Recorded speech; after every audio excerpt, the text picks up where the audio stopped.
Bismillahirrahmanirrahim. I am Malaika Naveen Ahmed. The topic I am going to share with you all is high energy compounds. So basically I am going to tell you what are high energy compounds and their types, classification. The contents I am going to share with you all are introduction, free energy, classification, high energy compounds, other energy compounds, ATP as universal energy currency. So सबसे पहले है introduction to high energy compounds कि high energy compounds क्या होते हैं। High energy compounds को हम energy rich compounds भी कहते हैं। जब बायोलॉजिकल सिस्टम में वो कंपाउंड्स कि जब बायोलॉजिकल सिस्टम में हाइड्रोलाइसिस होती है तो जो वो एनर्जी प्रोड्यूस करते हैं या तो वो ATP की एनर्जी -7.3 किलो कैलोरी पर मोल है उसके बराबर होगी, इक्वल होगी या तो ग्रेटर होगी, उससे ज़्यादा होगी। इसको हम एनर्जी रिच कंपाउंड्स भी कहते हैं। और वो कंपाउंड्स जो कि ATP की एनर्जी से कम एनर्जी यील्ड करते हैं उनको हम लो एनर्जी कंपाउंड्स कहेंगे। रिच एनर्जी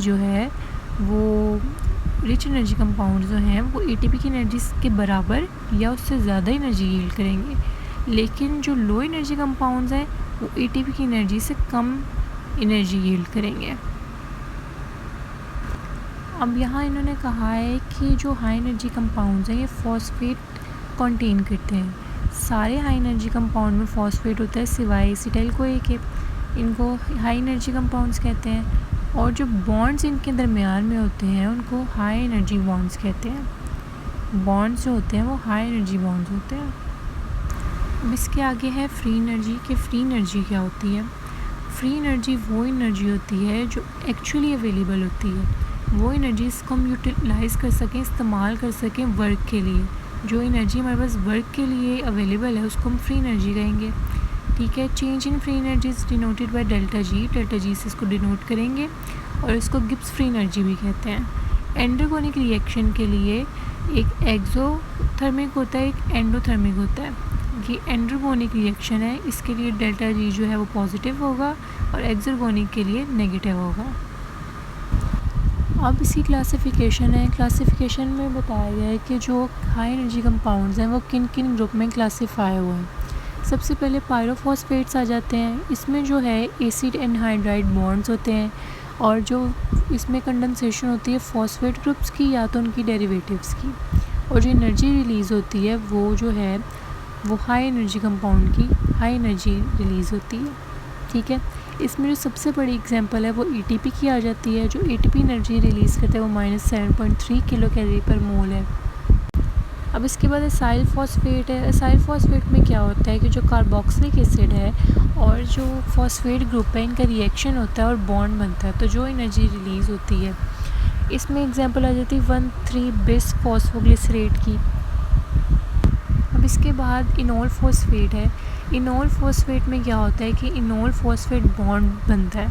अब वो कैसे बनता है, जो फॉस्फेट ग्रुप है वो एक हाइड्रोक्सिल ग्रुप के साथ रिएक्शन करता है जो कि आगे डबल बाउंडेड कार्बन के साथ रिएक्शन में होता है, बाउंडेड होता है। ठीक है, इसमें जो एग्जांपल है वो उसकी आ जाती है फॉस्फो इनोल पायरोवेट की।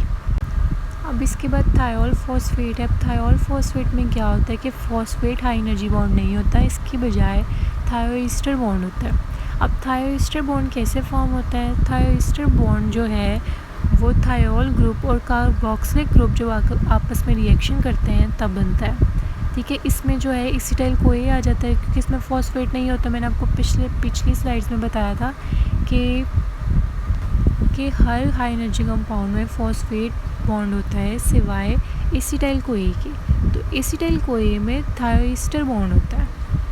अब जो है फॉस्फोजिन्स है। फॉस्फोजिन्स में क्या होता है कि जो गुआनिडीन है वो फॉस्फेट के साथ रिएक्शन करती है। इसमें एग्जांपल में आ जाता है फॉस्फोक्रेटाइन।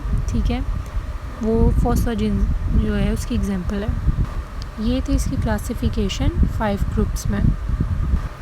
अब जो है high energy compounds and their energy released कि जो हाई एनर्जी कंपाउंड्स हैं उनमें कितनी एनर्जी रिलीज़ हो रही है। इसमें ये एग्जांपल्स के तौर पे लिखी हुई हैं। एसिटाइल कोए की है, साइक्लिक AMP की है, तो ये एग्जांपल्स हैं। अब आ गया जाता है क्रिएटाइन फॉस्फेट। क्रिएटाइन फॉस्फेट जो है वो एक मेन हाई एनर्जी कंपाउंड है, ठीक है। ये एक स्टोरेज मॉलिक्यूल है मसल के लिए, ठीक है। ब्रेस्टेड मसल में जो है वो क्रिएटाइन फॉस्फेट प्रीडोमिनेंट फॉर्म में होता है। इसकी मैक्सिमम कंसंट्रेशन जो है वो 5 टाइम्स हायर देन एटीपी है। क्रिएटाइन फॉस्फेट जो है वो इक्वली इम्पोर्टेंट है stabilising energy source in brain.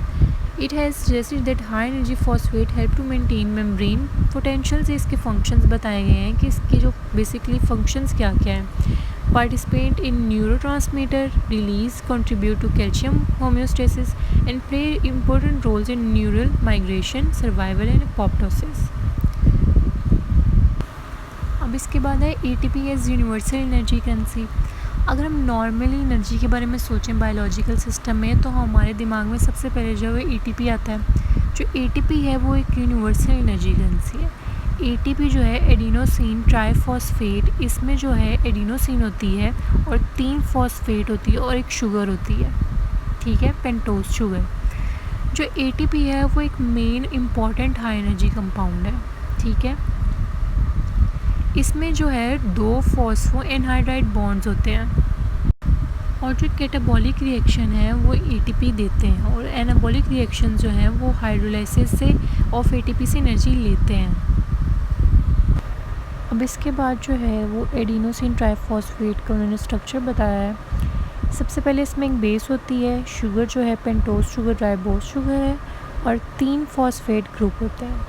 अगर हमारे पास जैसे एक फॉस्फेट ग्रुप निकला है तो वो एडीपी में चेंज हो जाएगा, फिर वो एक और निकल गया है तो एडीपी है वो एएमपी में चेंज हो जाएगा। ऐसे जो है वो एनर्जी रिलीज़ होगी।